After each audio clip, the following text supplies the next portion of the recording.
A pleasure to meet all at last, and welcome back to Survival of No Limits. And, well, guess what? It's time to move on to something different here.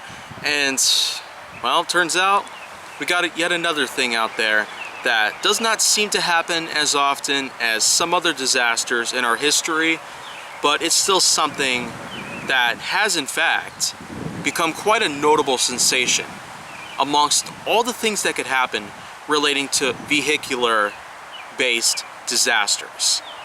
Episode 87, plane crashes. Yeah.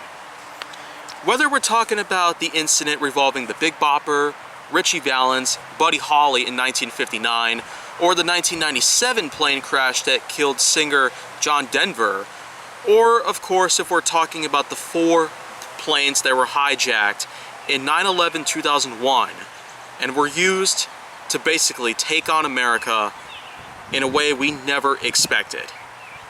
Plane crashes have certainly been documented throughout history since 1903, with the Wright brothers establishing their first ever working airplane, as being quite a notable nightmare when it comes to transportation as a whole.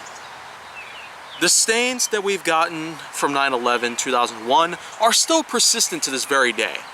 It only leads us to wonder, how can we look at air travel the same way if it is in fact going to be sabotaged by anybody out there who's willing to basically cause mass terrorism throughout the country? Well, you know what? It does stand to reason that there's always a likelihood that maybe something else will take place, considerably worse. Well, I don't want to be too biased, especially with what's been happening these past couple of years alone. So, I feel like that's more than just competitive right there, in terms of how bad situations can possibly get. Well, not to get off track here, plane crashes as a whole, regardless of how you look back at history, or regardless of how your experience with flight travels of any sorts, can certainly be pretty devastating if circumstances of any sorts are pretty much dependent on quite a few notable factors out there. A plane has lots of ways that it can work on its own without having a lot of assistance to it.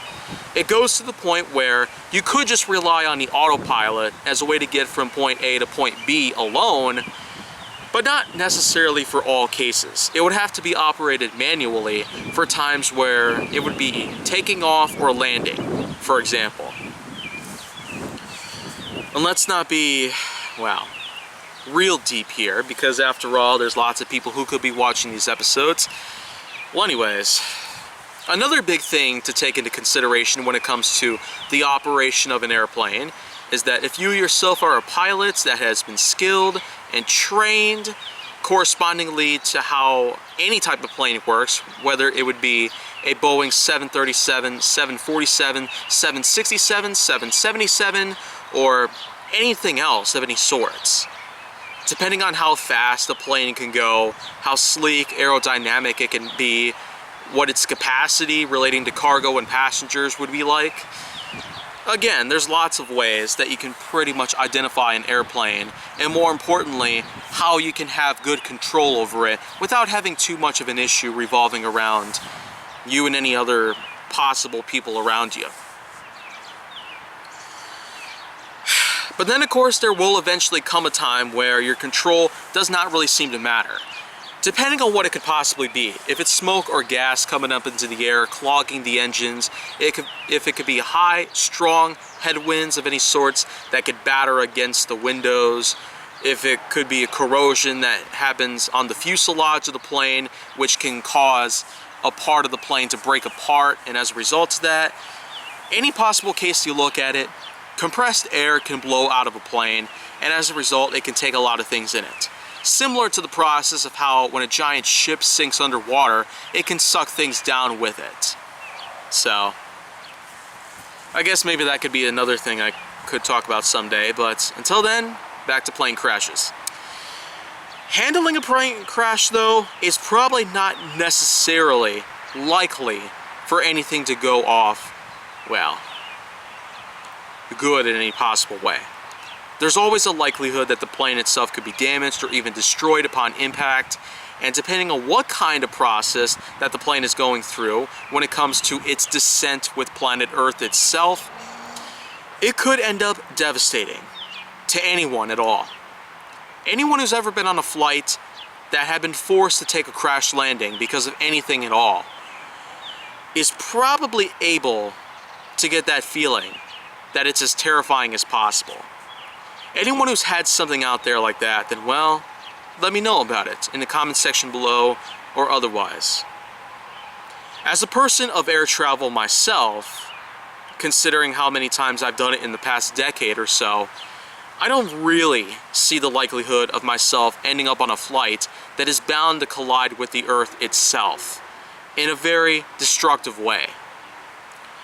But if there ever does come a time where it becomes that exact sort of principle, and if it does turn out to be deadly, then well, it's possible that you might already know what the ending of that whole thing would be. So, in all cases, anyone out there who has good control over a plane, no matter what it is, and anyone out there who's been on flights before, should know that this is something that does happen every now and then.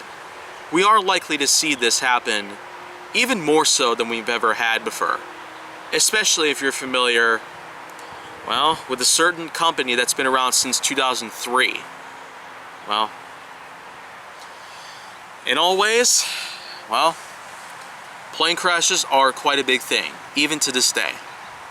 So, stay safe, everybody, no matter what it is. But that's gonna be it that I'm gonna be able to do for right now here on the channel. But if you want to see more go down on my channel, then make sure that you like, subscribe, comment, follow me on social media, and stay on the Hollywood side.